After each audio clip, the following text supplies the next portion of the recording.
होता है कि किसको जानने के बाद व्यक्ति जो है अब उसके जीवन में कुछ जानने की इच्छा नहीं रहेगी, तो वो क्या है? वो ब्रह्म है। तो कहते हैं कि उस अनंत महान अखंड ब्रह्म ईश्वर को, ब्रह्म को जान करके संसार में कुछ जानने के लिए नहीं बचता है।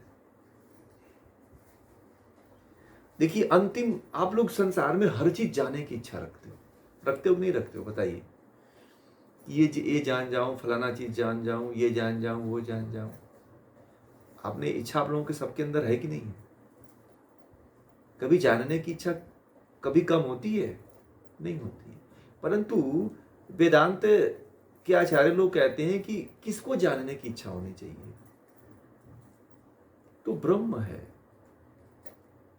देखिए, जीवन में कुछ और जानने की इच्छा मत रखो आप। मैं एक बार आप लोगों से बात कर चुका हूं कि जीवन में हमेशा उस ईश्वर को जानने की इच्छा रखो, और किसी को जानने की इच्छा अपने जीवन में मत पालो। आप लोग किसको रखिए? अगर जीवन में जिज्ञासा यदि कहीं हो ना आपके, तो ब्रह्म की होनी चाहिए। ठीक है? और वो भी किस ब्रह्म की? धर्म को नहीं।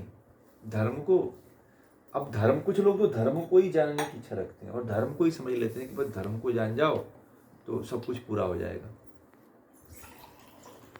धर्म को जानने से भी आप ब्रह्म को नहीं जान पाओगे, ईश्वर को नहीं जान पाओगे। अगर जानने की भी अगर कहीं कुछ इच्छा है तो ब्रह्म की होनी चाहिए। ब्रह्म के अलावा दुनिया में किसी चीज से संतुष्ट नहीं होना चाहिए। और कुछ जानने वाली चीज है तो ब्रह्म है।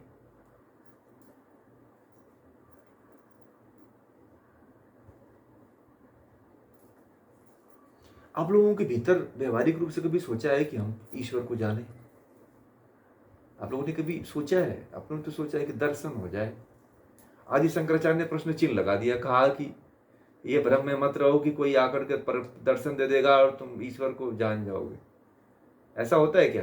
टीवी वाले दिखाते हैं, है ना, कि 2-4 दिन खड़े होकर के एक पैर ओम नमः शिवाय बोलते रहो, शंकर भगवान आएंगे, दर्शन दे देंगे, वर ले लो और शक्तिशाली बन जाओ।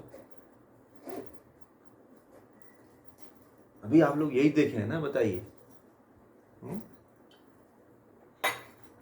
भूमिता जी, ब्रह्म को जानने के लिए तो यही भाव लोगों के अंदर चलता है ना।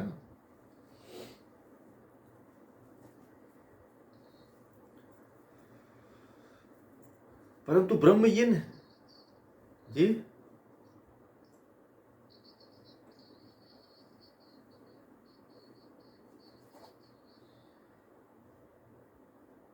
तो स्वरूप चल रहा है तो अब तो पता चल गया ना कि क्या करना चाहिए ब्रह्म को जानने के लिए। आदि शंकराचार्य ने क्या, अब नहीं दिखा तो आप क्या मानोगे? जो नहीं दिखा उसको मान लोगे? जो नहीं दिखा तो हमें इसके लिए क्या करना पड़ेगा? प्रयत्न करना पड़ेगा ना। ठीक है? हमें नहीं दिखा तो उसके लिए प्रयत्न करना पड़ेगा और कुछ समय लगाना पड़ेगा। ठीक है? अब ऐसा नहीं है कि ब्रह्म जो है ऐसे ही आपको दिख जाएगा। ब्रह्म को केवल जाना जा सकता है, इसीलिए वेदांत ने कहा कि ब्रह्म का दर्शन नहीं कहा उसने, कृपा नहीं कहा उसने, शक्तिपात की बात नहीं किया उसने, कान में फूकने वाले झाड़ फूक मारने वाली की बात नहीं कहा उन्होंने। कहा ब्रह्म जिज्ञासा, जानने की बात कह दिया, जिज्ञासा की बात कर दिया। जिज्ञासा का मतलब होता है जानना। तो यदि ईश्वर को क्या किया जा सकता है? ईश्वर को केवल जाना जा सकता है, दर्शन नहीं कर पाओगे, क्योंकि ईश्वर का तो कोई रूप ही नहीं है। ईश्वर का तो कोई शरीर ही नहीं है। ईश्वर का कोई रंग नहीं है। सबको रंग देके रंगहीन हो गया, सबको रूप देके रूपहीन हो गया। ठीक है? उस ब्रह्म की क्या आप प्रशंसा क्या बात करोगे? सबको शरीर दे करके शरीरहीन हो गया, बस यही ब्रह्म है। केवल जिज्ञासा, जान सकते हो आप उसे, अनुभूत कर सकते हो बस। कभी भी ये भ्रम मत पालिएगा, कभी भी आप लोग ऐसा भ्रम मत पालिएगा कि हमारे सामने कोई स्वप्न में आया और हमें दर्शन दे के चला गया और हम लोग आत्मज्ञानी हो गए। ये भी जो बोलते हैं लोग, वो कल्पना में और भूत काल में जाकर के अपनी बातें कल्पनात्मक कर देते हैं। ये भ्रम है। जो आपके सामने कह दे कि मुझे स्वप्न में दिखाई दिया था और कहा था कि यहाँ पे ये मंदिर बनाओ और यहाँ पे ये पूजा पाठ करो, ये भ्रम है। वो ईश्वर है ही नहीं है भाई, ईश्वर अनुभूत का विषय है।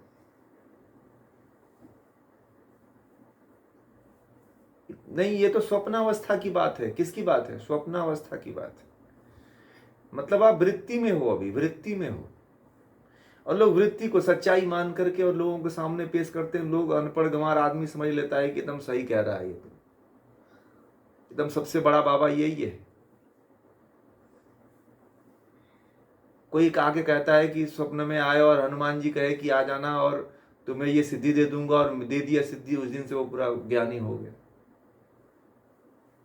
आप ईश्वर को जानने की बात करते हो और स्वप्नावस्था में ईश्वर को जानोगे, वृत्तियों में जानोगे ईश्वर को? बताइए, ईश्वर क्या वृत्ति का विषय है? इतनी छोटी मोटी है क्या चीज वो? लोग अपने अनुकूल भी ईश्वर को बना करके पेश करते हैं कि हमने तो सोया हुआ था और हमें स्वप्न में दिखाई दे दिया और हम ब्रह्म को जान गए। लोग इसी भ्रम में अब उनके चरणों में गिर पड़ते हैं। अरे वाह वाह, क्या बात कह दिया गुरु जी ने। ठीक है, अब तो न्यौछावर हो जाते हैं गुरु जी पे। ये भ्रम फैलाते हैं लोग, और लोग इसी भ्रम में जीना चाहते हैं। जिसको कुछ नहीं पता होता है ना, वो इसी भ्रम में जीना चाहता है। स्वप्नावस्था तो वृत्ति है भाई। अब वृत्ति को ब्रह्म कह रहे हैं लोग। मुझे बड़ा दुख होता है। एक मैं बाबा का इंटरव्यू सुन रहा था, बड़े प्रसिद्ध बाबा है और बड़ा लोकप्रिय बाबा है, और उनके बहुत बड़े बड़े भक्त हैं। वो कह रहे थे कि हनुमान जी आए और हनुमान बोले कि इस समय आ जाना और दर्शन दे दूंगा और तुम्हारा सब काम हो जाएगा। बड़े मजे की बात। मैंने कहा कि, और उसको जान करके पत्रकार सब एकदम मान लिए बात को, एकदम अज्ञानी लोग भी जान के। मैंने कहा कि, मैं तो अपने मन ही मन मुस्कुराया। मैंने कहा कि ब्रह्म भी अब क्या बात कर रहा है? ब्रह्म भी आकर के वृत्ति में आकर के जो संसार की वृत्तियों में फंसा हुआ है उसको आत्म साक्षात्कार करवा रहा है। बताइए, भ्रम है कि नहीं है? हैं? कितने भ्रम में लोग जी रहे हैं। और जानते हैं, लोग उन्हीं के प्रति अट्रैक्ट हो जाते हैं। जिसको कुछ नहीं पता है ना, बेचारा प्रभावित हो जाता है, तुरंत प्रभावित हो जाता है। ठीक है, और इतना प्रभावित हो जाता है, कट्टर समर्थक हो जाता है। अरे बाबा जी के बारे में तुमने ऐसे कैसे बोल दी? ये मेरी बातें अगर उन तक पहुंच जाएगी ना, तो बेचारों के अंदर खलबली मच जाएगी। ये तो सब हम लोगों का रहस्य खोल रहा है, ये तो हम लोगों का भंडा फोड़ रहा है।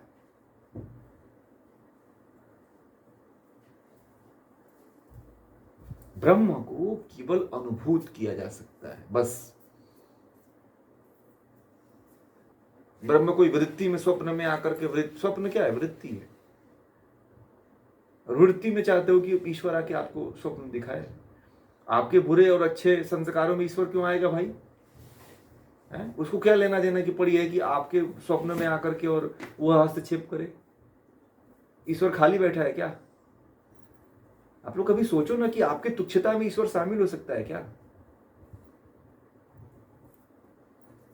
आदि शंकराचार्य ने कह दिया कि यदि ब्रह्म को जानना है तो प्रयत्न करो, कुछ काल समय लगाओ तो ब्रह्म को जान पाओ। समय का मतलब है, समझ लेना, कई जन्म। ये नहीं कि एक आध घंटा में आप ब्रह्म को जान जाओगे। चले और एक आध घंटा बैठ लिए और सोचे कि आप ब्रह्म तो दिखाई नहीं, यार ये भी झूठे बोल रहे हैं हमको। ऐसा मत भ्रम पालना आप लोग भी। मैं तो बता रहा हूं कई जन्म लगेंगे। मैं भ्रम नहीं फैलाता हूं।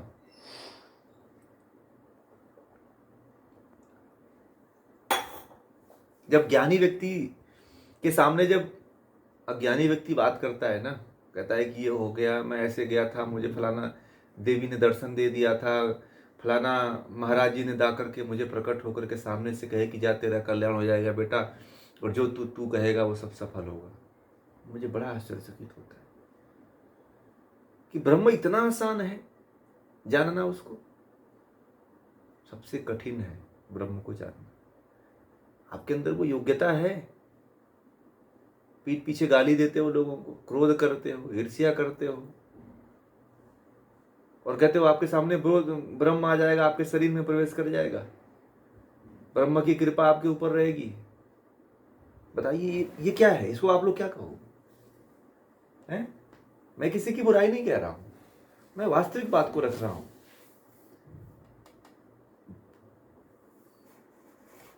मैं वो पर्दा खोल रहा हूं जिस पर्दे के पीछे बहुत काले कारनामे हो रहे हैं।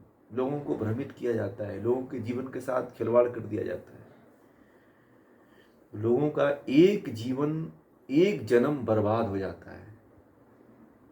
आप लोग बड़े भाग्यशाली हो कि आप लोग ब्रह्म जिज्ञासा जैसे ग्रंथ को पढ़ रहे हो, और वो भी सत्य रूप में पढ़ रहे हो, असत्य रूप में नहीं, भ्रम के रूप में नहीं,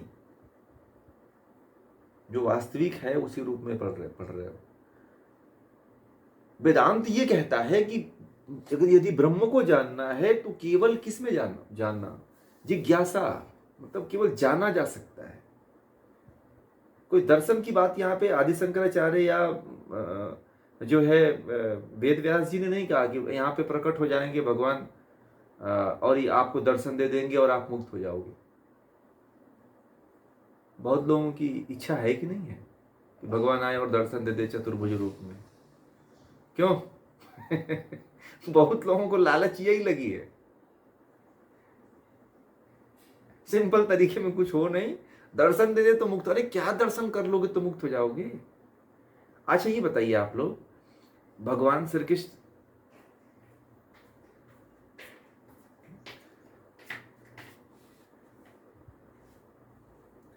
आप समझिए, मैं मेरी बातों को अभी समझिए आप।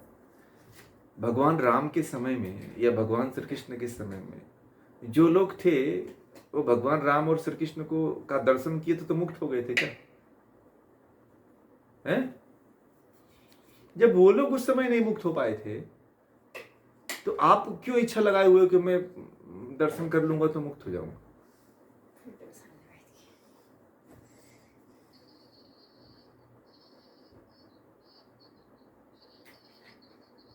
क्या मिला है?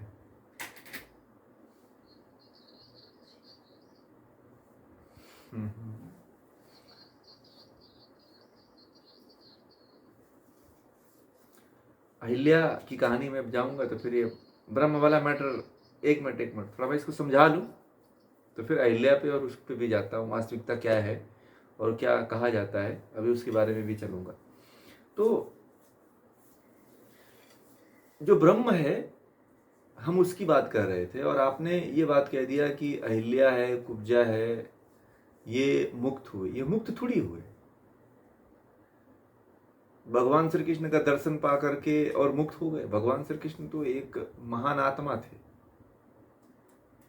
वो कोई ब्रह्म थोड़ी थे कि जो उनको मुक्ति दिलवा दिए। ईश्वर नहीं थे, ब्रह्म नहीं थे वो कि वो मुक्ति दे दे। तो भगवान के हाथ में मुक्ति देना नहीं है। श्राप से मुक्त किए थे बस। श्राप उन्होंने क्या किया था? जो जितने लोग ये लोग थे, ये लोग अपने कर्मों का फल भुगत रहे थे और उनको उन्होंने एक नया दिशा दे दिया। बात समझ में आ गई? इसी को मुक्ति कहते हैं। ज्ञान मतलब क्या हो गया? आप कहीं फंसे हुए हो, ध्यान से सुनिएगा। आप कहीं किसी अपने गलत कर्म के कारण कहीं पे आप फंसे हुए हो। कोई व्यक्ति आया और कहा कि नहीं, ये तुम जहां पे फंसे हुए गलत चीज है, इसमें मत रहे, कहीं दूसरी जगह चले जाओ। तो आपके लिए क्या हो जाएगा? यही आपके लिए मुक्ति हो जाएगा। जैसे मान लीजिए कि आप इससे पहले जब जब से सानिध्य मोक्ष से नहीं जुड़े थे तब तक आप पौराणिकता में पाखंड में फंसे हुए थे, और जिसने भी आपको जोड़ा वो आपके लिए मुक्ति देने वाला हो गया। जिसने भी आपको यहाँ पे जोड़ा वो आपको मुक्ति देने वाला हो गया। ठीक है। तो श्रेष्ठ व्यक्ति क्या है? श्रेष्ठ व्यक्ति वही होता है, भगवान की कैटेगरी वाला व्यक्ति वही होता है जो आपको एक अच्छी दिशा दे दे। कहने का मतलब ये होता है, कहने का मतलब ये नहीं है कि वो आपको मुक्त कर दिया। अहिल्या की जो मुक्ति हुई थी, भगवान राम ने क्या किया?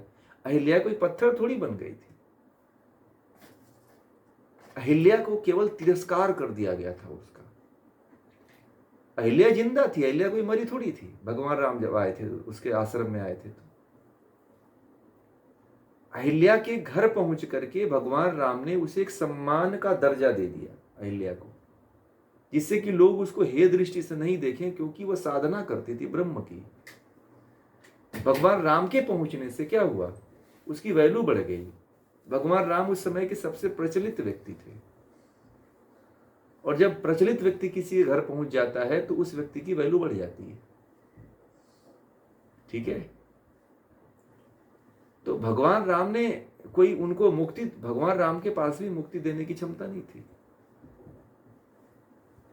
हाँ, आप मुक्ति की तरफ प्रेरित कर सकते हो कि हाँ आप ये कर्म करो, आप मुक्त हो जाओगे। तो जो बातें महाभारत और रामायण में लिखी हुई है वो प्रतीक रूप में लिखी हुई है। बहुत सी बातें लिखी हुई है प्रतीक रूप में।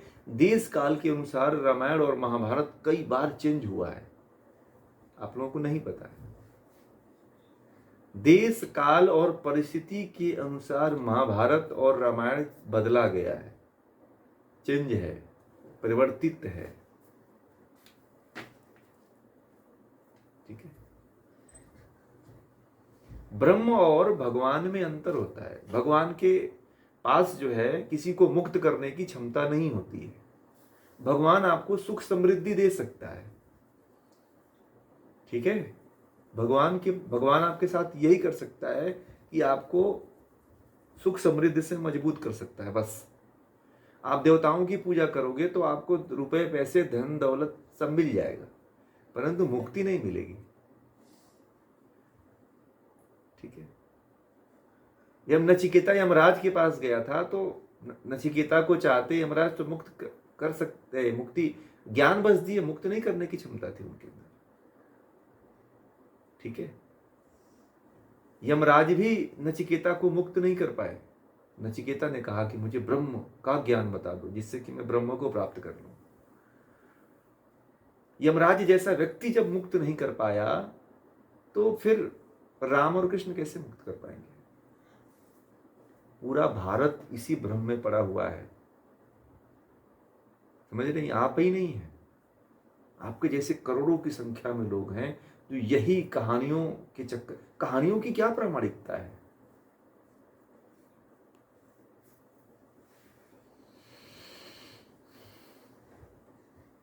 ये जो अनादिकाल से जो चली आ रही जो वेदों की परंपरा है, जो ऋषियों की परंपरा है, वही सत्य है। ठीक है। आप देखो ना, भगवान राम और भगवान श्री कृष्ण का जीवन हमारे और आपकी तरह ही तो रहा है। वो ये रहा है कि समाज में आकर के समाज की सेवा की है, समाज में आकर के समाज के लिए मरे हैं, समाज के लिए लड़े, इसीलिए हमसे महान हो गए। हम घर बैठे हैं।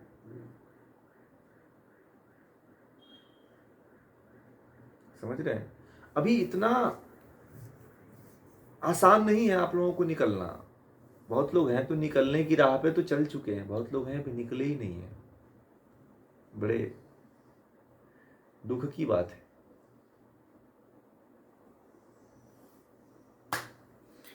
अभी मैं आप लोगों को महाभारत और रामायण नहीं पढ़ाया हूँ, इसलिए शायद बहुत ज़्यादा भ्रम हो जाता है इन कहानियों को लेकर के। उसको भी मैं लेकर के आप लोगों के बीच में आऊँगा।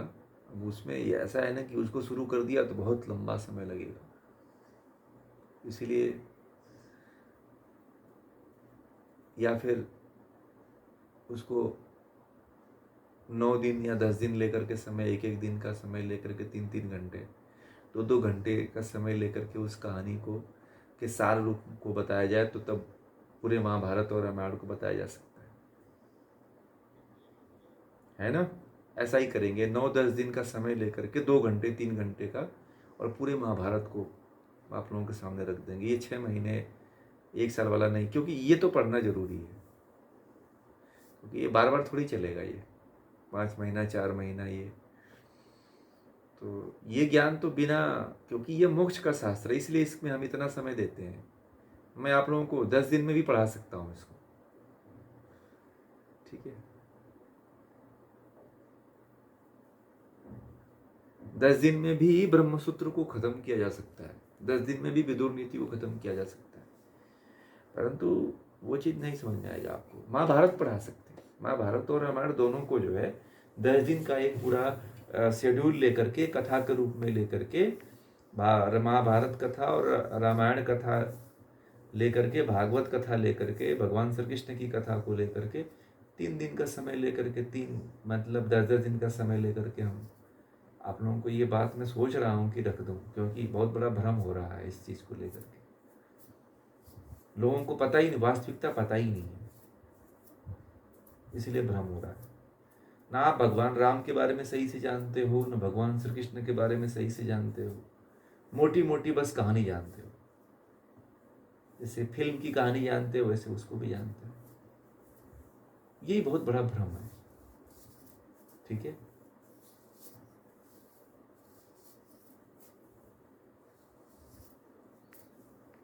समझ में आ रही बात है? तो ये है ब्रह्म जिज्ञासा, और ब्रह्म जिज्ञासा होना बहुत जरूरी है। और ब्रह्म जिज्ञासा कैसे हम उसकी पूर्ति कर पाएंगे, इसके लिए हमारे पास क्या योग्यता होनी चाहिए? वह योग्यता समदम, उपरति तितिक्षा, श्रद्धा, समाधान, ये 6 षट संपत्ति और साधन चतुष्टय, इसका पालन करके ही हम आगे बढ़ सकते हैं, तभी हम ब्रह्म को जान सकते हैं, ठीक है? ये महर्षि